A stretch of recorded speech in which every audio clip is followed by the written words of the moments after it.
नमस्कार, जनता टीवी देख रहे हैं आप। मैं हूं आपके साथ भविष्य त्यागी। कोरोना के इस काल में पूरे देश में लॉकडाउन है और तमाम लोग अपने घरों में बंद हैं। तमाम व्यवसायिक प्रतिष्ठान, कारोबार, मैन्युफैक्चरिंग सेक्टर, तमाम सेक्टर ठप पड़े हैं। ऐसे में भारत की अर्थव्यवस्था पर प्रधानमंत्री नरेंद्र मोदी जीडीपी को लेकर कहते हैं कि कोई चिंता की बात नहीं है। वहीं दूसरी तरफ मूडीज की रिपोर्ट यह कहती है कि इस बार सालाना जीडीपी का जो आकलन है, जो जीडीपी वृद्धि का आकलन है, वो 0.02% तक ही रहेगा। अब ऐसे में सवाल उठता है कि अगर प्रधानमंत्री चिंता न करने की बात कह रहे हैं तो आखिर क्यों? साथ ही रोजगार को लेकर एक बड़ा संकट खड़ा हो गया है। एमएसएमई सेक्टर पर रोजगार का संकट है। उधर दूसरी तरफ विपक्षी खेमे से भी इसको लेकर आवाज उठाई जा रही है। राहुल गांधी ने आरबीआई के पूर्व गवर्नर रघुराम राजन से मुलाकात की, जिन्होंने सलाह दी कि गरीबों की मदद सबसे पहले जरूरी है, जिसके लिए 65,000 करोड़ का एक पैकेज केंद्र सरकार को लाना होगा। आर्थिक मोर्चे पर, कोरोना की वजह से आर्थिक मोर्चे पर क्या नुकसान हो रहा है, इस विषय पर बातचीत करने के लिए हमारे साथ हमारे खास मेहमान रोहतक आईआईएम के डायरेक्टर डॉक्टर धीरज शर्मा इस वक्त सीधे जुड़ रहे हैं। डॉक्टर धीरज जी, बहुत बहुत स्वागत है आपका। नमस्कार जी डॉक्टर साहब, सबसे पहला मेरा सवाल यह है, बड़ा कंफ्यूजन है। प्रधानमंत्री आश्वासन देते हैं चिंता की बात नहीं अर्थव्यवस्था को लेकर, मूडीज की रिपोर्ट कुछ अलग चीजें बताती हैं। सबसे पहला सवाल, कोरोना किस तरह से आर्थिक तौर से देश को प्रभावित कर रहा है, अर्थव्यवस्था को प्रभावित कर रहा है, और आने वाले समय में इसके क्या इंपैक्ट होंगे? ये इसमें तो कोई दो राहें है ही नहीं कि कोरोना से जी जो दुनिया भर की अर्थव्यवस्था जो है वो इम्पैक्टेड होने वाली है। जी ये निश्चित है। और इसके ऊपर बहुत जगह पर, बहुत बड़े बड़े प्लेटफॉर्म्स के ऊपर चर्चा हो चुकी है कि ग्लोबल इकोनॉमी ही, पूरे दुनिया भर की इकोनॉमी जो है वो 1 से 3% के बीच में कॉन्ट्रैक्ट करेगी, यानी कि वो रिड्यूस होगी। 1 से 3% के बीच में इकोनॉमी जो है, ग्लोबल इकोनॉमी, वो ये कॉन्ट्रैक्ट करेगी। और ब्राइट स्पॉट उसमें सिर्फ दो ही हैं एक्चुअली, वो भारत और चीन ही दो ऐसे मुल्क हैं जहां पर अभी भी कहा जा रहा है जहां ग्रोथ होगी। दुनिया भर में कोई ऐसा बड़ा मुल्क है नहीं जहां पर ये कहा जा रहा हो अभी भी कि ग्रोथ होगी। तो अगर आप इसे पॉजिटिवली देखें तो हमारे लिए ये एक अपॉर्चुनिटी हो सकती है। परंतु ओवरऑल अगर आप ग्लोबल सिनेरियो देखें तो US, Canada, UK, Germany, Italy, Brazil, South Africa, any other country, major country अगर आप पकड़ लें, फ्रांस, हर एक जगह की इकोनॉमी जो है वो 2010 और 21 में कॉन्ट्रैक्ट करेगी, श्रिंक करेगी। जी डॉक्टर साहब, जैसे दूसरे देशों का आपने जिक्र किया, कोरोना ने दुनिया की जो तमाम शक्तियों को आर्थिक तौर पर विचलित किया है। ऐसे में क्या माना जाना चाहिए कि भविष्य में अर्थव्यवस्था का स्वरूप भी क्या बदलने वाला है? देखिए, मुझे ऐसा लग रहा है कि ग्लोबल अगर आप सेंटिमेंट देखें तो आज विश्व भर में ये चर्चा हो रही है कि ये कोरोना वायरस, जिसने पूरी दुनिया की अर्थव्यवस्था को और लोगों के रहन सहन को पूरी तरह से बौखला दिया है, तो इसका मूल, इसका रीजन कहाँ है?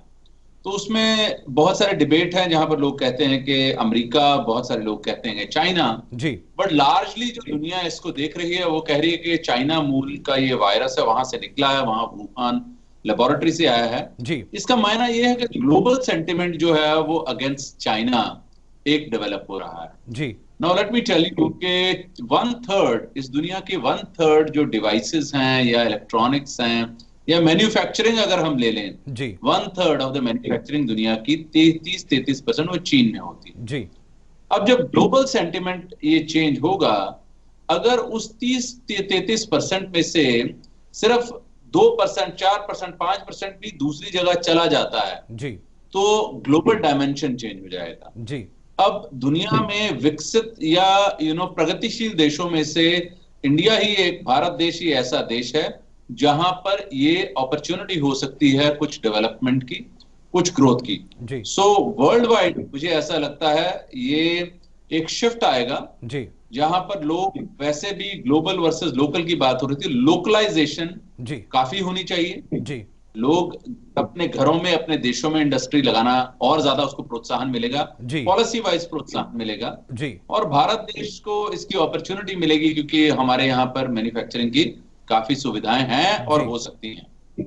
जी डॉक्टर साहब, जो आप बात कह रहे हैं कि ग्लोबलाइजेशन वर्सेस लोकलाइजेशन, और प्रधानमंत्री ने भी अपने एक भाषण में इस बात का जिक्र किया था कि अब देश को आत्मनिर्भर बनना होगा। मेरा एक सवाल अगला आपसे यह है कि अलग अलग सेक्टर्स को अगर ध्यान में रखें तो उन सेक्टर्स में हालात कैसे होंगे आने वाले समय में? देखिए, मुझे ऐसा लग रहा है कि अगर इंडिया को अगर आप ऑब्जर्व करें तो इंडिया में approximately almost I would say about one third अगर हम सिचुएशन पकड़े जी, तो हमारी अबाउट 30-40% जो है वो हमारी सर्विसेज सेक्टर के ऊपर निर्भरता है। कुछ लोग 50% भी बोलते हैं जी। सेकंड हमारी मैन्युफैक्चरिंग है और एग्रीकल्चर से तकरीबन 18-20% जो हमारा अभी भी कंट्रीब्यूशन एग्रीकल्चर से आ रहा है। जी, तो जहां तक मुझे लग रहा है कि गिवन द करंट, अभी जो करंट कंडीशंस हैं, जी, एग्रीकल्चर सेक्टर को अगर हम थोड़ा सपोर्ट करें तो एग्रीकल्चर सेक्टर को क्षति इतनी नहीं पहुंचनी चाहिए। जी, मैन्युफैक्चरिंग को अभी हमारे करंट सिचुएशन में तो काफी क्षति पहुंची है और आगे उसको हम रिवाइव कर सकते हैं। जी, परंतु मुझे जो लग रहा है कि सबसे बड़ी जो क्षति पहुंची है और उसका लॉन्ग टर्म इंपैक्ट आएगा वो सर्विसेज सेक्टर को। मुझे ऐसा लगता है कि people are prisoners of habit, जिसे हम कहते हैं, हम सब लोग अपनी आदतों से विवश हैं। जी, तो हमारी वो कॉन्सेप्ट जो है, आदतें अगर इसमें इस लॉकडाउन पीरियड में बन गई एक पर्टिकुलर तरीके से चीजों को कंज्यूम करने की, जी, तो ये बहुत मुश्किल हो जाएगा कि दोबारा हम लोगों को फिर उस तरह से प्रोत्साहित कर सकें कि वो बाहर जाकर सड़कों के ऊपर, कियोस्क के ऊपर या छोटे रेस्टोरेंट्स के ऊपर या छोटी दुकानों के ऊपर उसी तरह से खाना पीना ओढ़ना पहनना करें। ये एक बहुत बड़ा सवाल हो जाएगा और मुझे लगता है कि दुनिया में ही एक परिवर्तन आएगा कि लोगों की जो कंजम्पशन हैबिट्स हैं, अगर ये पीरियड लंबा खिंच गया तो लोगों की हैबिट फॉर्मेशन हो जाएगी, तो इसका एक रीडिस्कवरी होगी सर्विसेज इंडस्ट्री की। जी। आप ये सोचें कि अगर आज की तारीख में अगर दुनिया में एयरलाइंस की फ्लाइट्स खोल दी जाएं कि आपको दुनिया भर में उड़ने का आपको इजाजत है, तो कितने लोग आज की डेट में फ्लाइट लेना चाहेंगे? जी। तो यही एक प्रश्न चिन्ह है। अगर ये ड्यूरेशन हमारी लंबी खिंच गई, लोगों की हैबिट्स डेवलप हो जाएंगी, तो जो सर्विसेज इंडस्ट्री है इसको बहुत ज्यादा प्रोएक्टिवली अपने आप को रिफोकस करना पड़ेगा। जी, जैसा कि आपने कहा कि प्रिजनर ऑफ हैबिट, इस दायरे से बाहर निकलना होगा। और इसी से जुड़ा मेरा अगला सवाल, जिक्र भी आपने इसका किया कि अगर ये लंबा खिंचा तो शायद इसका जो एक स्वरूप है वो दूसरा निकल सकता है। कोरोना अगर खत्म होता है, इसके बाद व्यवस्थाएं पटरी पर लौटने में कितना और वक्त लगेगा? देखिए, मुझे ये लगता है कि अगर हम इसे सिर्फ इकोनॉमिक या इसे हम इकोनॉमिक, अगर हम इसे अर्थव्यवस्था के हिसाब से देखें तो अर्थव्यवस्था को सुधरने में ही काफी टाइम लग सकता है, 12 महीने 18 महीने भी लग सकते हैं। परंतु अर्थव्यवस्था के मापदंड में सुधरना एक चीज है और जो रूटीन बेसिस के जो प्रैक्टिकल एप्लीकेशन है वो एक चीज है। जी, प्रैक्टिकली अगर आप देखें तो अगर लोगों को अपने बिजनेसेस को ऑपरेट करना है तो ग्रेजुअली सरकार ने ईजिंग किया है जी, परंतु वो ईजिंग जो है अगेन वो लोगों की एक ऐसी मंशा बन गई है कि उस ईजिंग को भी फुली यूटिलाइज नहीं कर सकते हैं। फॉर इंस्टेंस जी, अगर आज की डेट में आपको फैक्ट्री चलानी है कपड़े बनाने की जी, तो क्या मार्केट में इतनी डिमांड है कि आप कपड़े बनाएं? जी, ये सारा एक साइकिल है जी, इस साइकिल को कंप्लीट करना, इस कंप्लीशन को काफी समय लगेगा जी। मुझे ऐसा लगता है कि जो इमीडिएट रिक्वायरमेंट वो ये है, वो हमें एक तो एसेंशियल्स जो हैं, एसेंशियल्स की डिलीवरी जी और एसेंशियल्स की सप्लाई चेन के ऊपर बहुत ज्यादा फोकस करना चाहिए जी। अगर आप यूरोप में देखें या नॉर्थ अमेरिका में देखें तो वहां पर ऑनलाइन जो कंजम्पशन है, ई कॉमर्स, वो अभी भी चल रहा है जी। आप स्टोर में आप अपनी लिस्ट दे दें जी, स्टोर के बाहर आप पार्किंग में जाइए, वो आदमी आपकी गाड़ी में सामान रख देते हैं वॉलमार्ट के बाहर, और आप सामान लेकर अपने घर आ जाइए। गाड़ी से 4 घंटे सामान मत निकालिए, वो वैसे ही कोरोना मुक्त हो जाएगा, कोरोना से मुक्त हो जाएगा और आप उसे घर ले आइए जी। अब इंडिया में अगर आप देखें तो ये जो ऑनलाइन कंपनीज है, ई कॉमर्स कंपनीज है, मुझे नहीं लगता कि उन्होंने कोई हमारे लोकल नेटवर्क को टैप करने की कोई अभी तक कोशिश की है। मुझे ऐसा लगता है जो बड़ी ई कॉमर्स कंपनीज हैं, पर्टिकुलरली जो भारतीय मूल की जो ई कॉमर्स कंपनियां हैं, उन लोगों को, जो हमारे छोटे दुकानदार हैं, जो घर घर बिल्कुल नुक्कड़ कॉर्नर के ऊपर जो दुकानें हैं, उनसे अगर सप्लाई चेन डिस्ट्रीब्यूशन का नेटवर्क बना लें तो एक तो हमारे जो छोटे दुकानदार हैं उनको भी फायदा होगा, लोगों को एसेंशियल जो चीजें हैं वो घर के आसपास मिल जाएंगी, डिलीवरी भी सिंप्लीफाई हो जाएगी, और मुझे ऐसा लगता है कि इमीडिएट एक रिलीफ लोगों को मिल जाएगा और इकोनॉमिक एक्टिविटी चालू हो जाएगी। जी डॉक्टर साहब, एक सवाल ये भी, क्या जैसा आपने कहा कि डिलीवरी और सप्लाई चेन का एक प्रोसेस बनाना होगा, एक लाइफस्टाइल चेंजिंग मोमेंट जरूर होगा आने वाले समय में। सिविल सोसाइटी की अगर बात करें, इसी से जुड़ा एक सवाल है, कोरोना का पोस्ट इफेक्ट सिविल सोसाइटी पर क्या दिखाई देगा? देखिए, सिविल सोसाइटी में तो सबसे बड़ा इंपैक्ट ये है कि मुझे लगता है कि अगर आप सड़कों के ऊपर आज जाएं या आप सरकार को अगर आप देखें, सरकार एटलीस्ट आपको और हमारे लाइफ टाइम में इतनी एक्टिविटी सरकार में हम लोगों ने पहले कभी नहीं देखी। जिला प्रशासन हो या सब डिविजनल प्रशासन हो या स्टेट प्रशासन हो, ये लोग सब आगे बढ़ बढ़ के काम कर रहे हैं। परंतु अगर आप इसी चीज को देखें कि इस वक्त कितने प्रतिशत लोग सरकार में जो एक्चुअली जिनको अलाउ किया गया है काम करने के लिए, वो परसेंटेज बहुत छोटी है। कभी वो 30% के रोटेशन पे काम कर रहे हैं, कभी वो 20% के रोटेशन पे काम कर रहे हैं, वो लोग काम कर रहे हैं। इसका मायना क्या है? इसका मायना यह है कि द फ्यूचर ऑफ वर्क, जो काम किया भविष्य है, उसमें पूरा चेंज आना चाहिए और आएगा। मॉडर्न कॉन्सेप्ट ऑफ ऑफिस ये सिर्फ 250 साल पुराना है। 250 साल पहले कोई ऑफिस बिल्डिंग नहीं हुआ करती थी। इंग्लैंड में सबसे पहली जो बिल्डिंग बनी है, जिसको ऑफिस का नाम दिया गया, जहां पे सिर्फ कार्यालय होगा, जहां पे काम किया जाएगा, सिर्फ 250 साल पुरानी है। काम तो मेरे ख्याल से हजारों सालों से हो रहा है। तो टेलीकम्यूटिंग, मुझे ऐसा लगता है घर से काम करना, बहुत सारे ऐसे लोग पर्टिकुलरली जो आईटी इंडस्ट्री से जो ताल्लुक लेते हैं, मुझे ऐसा लगता है कि 60 to 75% ऑफ द वर्कफोर्स, जो आईटी वर्कफोर्स है, वो अपने घर से काम कर सकती है। इसमें कोई ऐसा वो है ही नहीं। माइक्रोसॉफ्ट को अगर आप देखें, जो दुनिया की सबसे बड़ी आईटी कंपनी है, उसके 65% उसकी जो वर्कफोर्स है वो अपने घर से या रिमोट लोकेशन से काम कर रही है। जी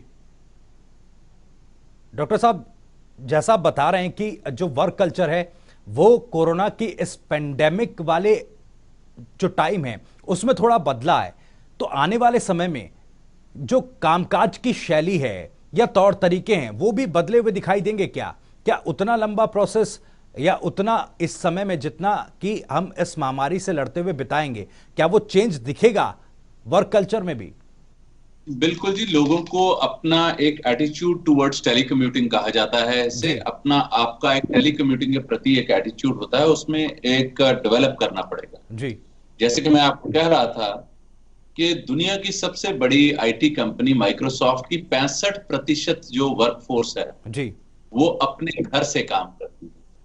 और माइक्रोसॉफ्ट का एक उदाहरण, अकेला उदाहरण नहीं है, ऐसी बहुत सारी बड़ी कंपनियां हैं जिनकी वर्कफोर्स घर से काम कर रही है। तो क्या भारत देश में जो पीएसयूज हैं, पर्टिकुलरली जो पब्लिक सेक्टर यूनिट्स हैं या सरकारी डिपार्टमेंट है, उनकी कॉलोनीज हैं, कॉलोनीज और ऑफिस स्पेस में ऐसा तो कोई अंतर है नहीं। तो वहां पर अगर आप उसे आईटी एनेबल करें जी, उसे एक टेक्नोलॉजी एनेबल करें जी, तो मुझे नहीं लगता कि कोई दिक्कत आएगी टुवर्ड्स वर्किंग फ्रॉम होम। और इससे सड़कों के ऊपर जो हम लोग जो भीड़ भड़का वो भी खत्म होगा जी, वातावरण भी अच्छा रहेगा, लोगों की प्रोडक्टिविटी भी अच्छी रहेगी जी। अगर आप देखें कि बॉम्बे या बेंगलोर जैसे शहर में लोग सवेरे 1.5 घंटा, शाम को 1.5 घंटा सफर करके काम पर पहुंचते हैं जी, वो किस तरह काम कर रहे हैं ये हम लोग नहीं जानते हैं, कितनी हिम्मत से काम कर रहे हैं ये हम लोग नहीं जानते जी। परंतु वही लोग अपने घर से बैठकर अगर काम करें, भारत देश में, पर्टिकुलरली भारत देश में लोगों को टेलीकम्यूटिंग की सुविधा होने के बावजूद भी लोग घर से काम नहीं करना चाहते। इसके 2 मूल रीजन है जी। एक रीजन भूला जाता है। रिसर्च कहती है कि इंप्रेशन मैनेजमेंट, जी, कि आप अपने जो सुपीरियर्स हैं, आपके जो जो जो सीनियर ऑफिसर्स हैं, उनको आपको एक इंप्रेशन मैनेजमेंट दिया कि मैं हूं यहां पर। जी, दूसरा रिसर्च कहती है फियर ऑफ मिसिंग आउट। मुझे ऐसा लगता है कि मैं अगर दफ्तर नहीं जाऊंगा या नहीं जाऊंगी तो जी, मुझसे कोई अपॉर्चुनिटी मिस हो जाएगी। जी, ये कल्चरल रीजंस हैं। अगर इंप्रेशन मैनेजमेंट और फियर ऑफ मिसिंग आउट को अगर हम हटा दें जी, तो भारत देश में भी लोग टेलीकम्यूटिंग करेंगे, घर से काम करेंगे, जिससे कि उनकी प्रोडक्टिविटी बढ़ेगी और वातावरण अच्छा रहेगा, सड़कों से भीड़ भड़का खत्म होगा। जी, पर इसको इनिशियल किक स्टार्ट देने के लिए सरकार को एक दिशा दिखानी पड़ेगी। सरकार को ही कम से कम सरकारी जो मुलाजिम हैं, जो सरकारी विभागों में कार्यरत हैं, जी, उन लोगों को कंपलसरी हफ्ते में 2 दिन का वर्क फ्रॉम होम मैंडेटरी करना चाहिए, जरूरी करना चाहिए। मुझे नहीं लगता कि 2 दिन वर्क फ्रॉम होम से जी, उनकी परफॉर्मेंस में कोई कमी आएगी, उल्टा उनकी परफॉर्मेंस बढ़ेगी। जी। काफी महत्वपूर्ण बात आपने कही डॉक्टर साहब। एक जो इंप्रेशन मैनेजमेंट है और एक जो फैक्टर है fear of missing out, fear of missing आजकल की भाषा में फोमो इसको कहा जाता है और काफी प्रचलित भी है। तो इस विचारधारा से हटकर एक इनिशिएटिव उस वर्क कल्चर की तरफ जो ज्यादा प्रोडक्टिव हो, उधर एक किक स्टार्ट की जरूरत होगी। एक अगला सवाल मेरा आपसे यह है कि ये जो संकट, ये जो कोरोना का एक बड़ा संकट है, इससे जल्द बाहर निकलने के उपाय कितने कारगर लग रहे हैं, या इन उपायों में किसी भी तरह के संशोधन की जरूरत है?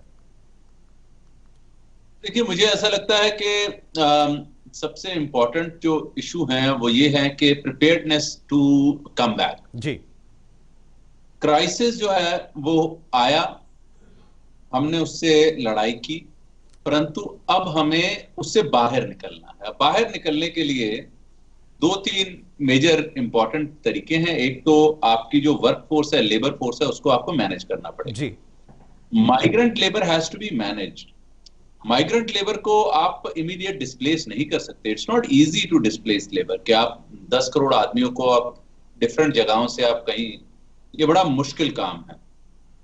मुझे ऐसा लगता है कि उनको राज्य सरकारों को प्रावधान करके कुछ ऐसी जगहें जहां पर उनको आप टेम्पररी शेल्टर प्रोवाइड कर सकें, या फिर कुछ इंसेंटिव देकर जो फैक्ट्रीज हैं, फैक्ट्रीज को इंसेंटिवाइज करें कि वो जो फैक्ट्री लेबर है उसको फैक्ट्री के अंदर ही टेम्पररी शेल्टर बना के उनको टैक्स क्रेडिट दे दिया जाए, या उनको कुछ टैक्स रिडक्शन दे दी जाए, या उनको फाइनेंशियल कुछ सपोर्ट दे दिया जाए, कुछ प्रोत्साहन दे दिया जाए, ताकि वो फैक्ट्री लेबर को within the factory premises retain कर पाए। नंबर 1। नंबर 2, फार्म लेबर को फार्म के अंदर ही रहना चाहिए। अगेन, आप फार्मर को इंसेंटिवाइज डायरेक्टली कर सकते हैं कि वो फार्म लेबर को फार्म के अंदर रिटेन करे।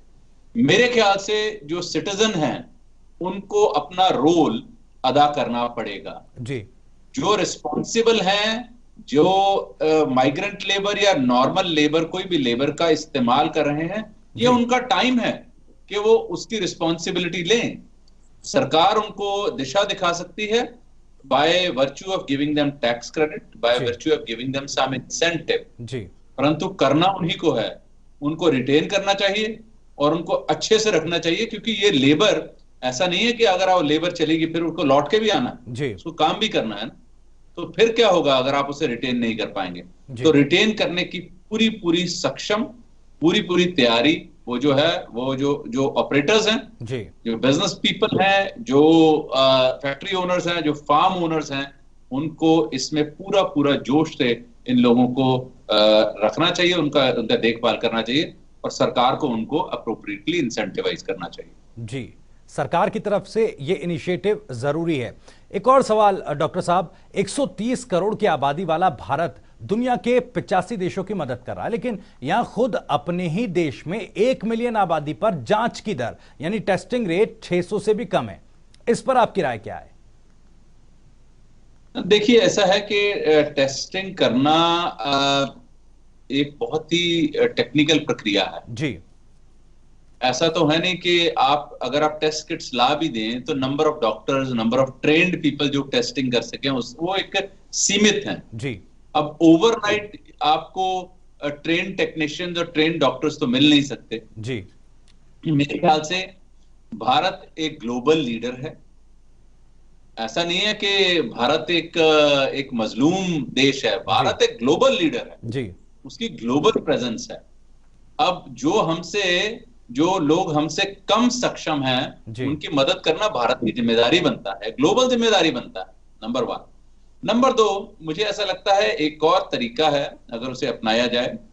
कुछ तो ऐसा किया जा सकता है कि जो जो 4th ईयर और 5th ईयर के एमबीबीएस स्टूडेंट्स हैं उनको प्रोविजनल अगर रजिस्ट्रेशन दी जाएं ताकि वो वर्कफोर्स में शामिल हो जाएं।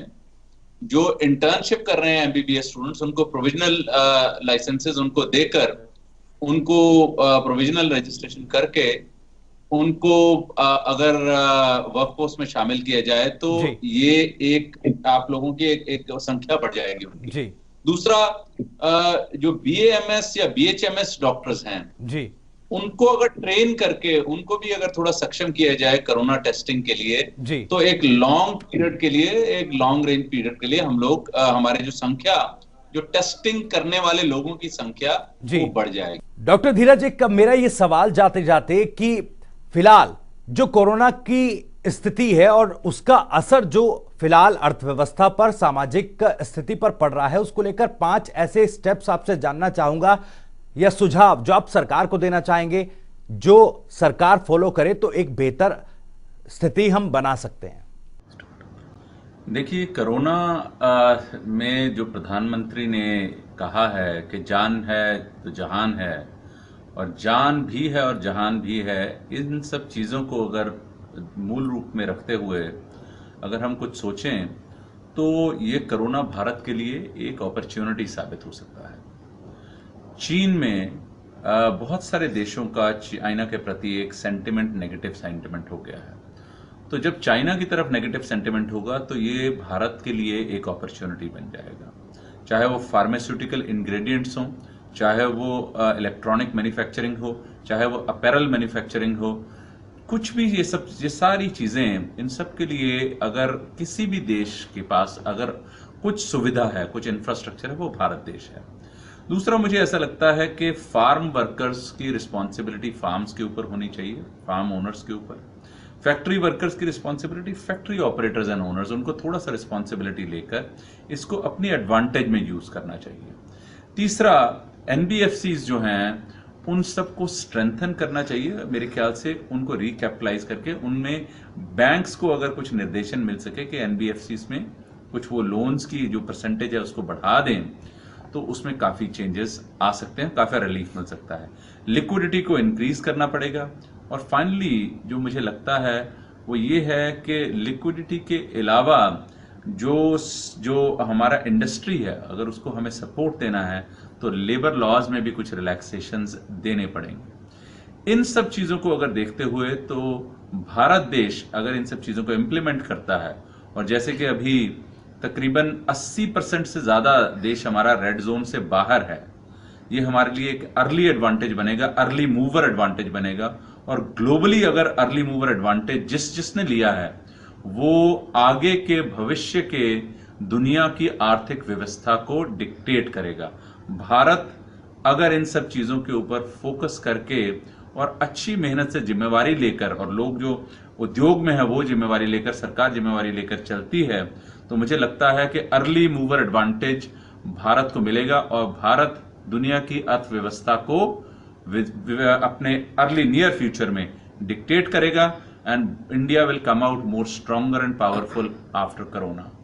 यहां पर एक फैक्टर लगता है कि सीमित संसाधन है, और जिस तरीके से आपने एक भारत के लिए ग्लोबल लीडर शब्द का इस्तेमाल किया, केवल पैटर्न प्रोसेस ये बदलने की जरूरत है और इसी में बेस्ट एक प्रोडक्ट या यूं कहें कि रिजल्ट देने की गुंजाइश भारत में हो सकती है। बहुत बहुत शुक्रिया धीरज शर्मा जी हमारे साथ जुड़ने के लिए, जनता टीवी पर अपनी बात रखने के लिए, तमाम जानकारियां हमें और हमारे दर्शकों तक पहुंचाने के लिए बहुत बहुत शुक्रिया आपका। तो अर्थव्यवस्था के तौर पर आने वाले समय में भारत को उतना डरने की जरूरत नहीं है, जिस तरह की जो तमाम चर्चाएं चल रही हैं, जो तमाम अफवाहें इसको लेकर बाजार में सुनने देखने को मिल जाती है। फिलहाल यार रुक रहे कुछ देर के लिए, लेकिन जनता टीवी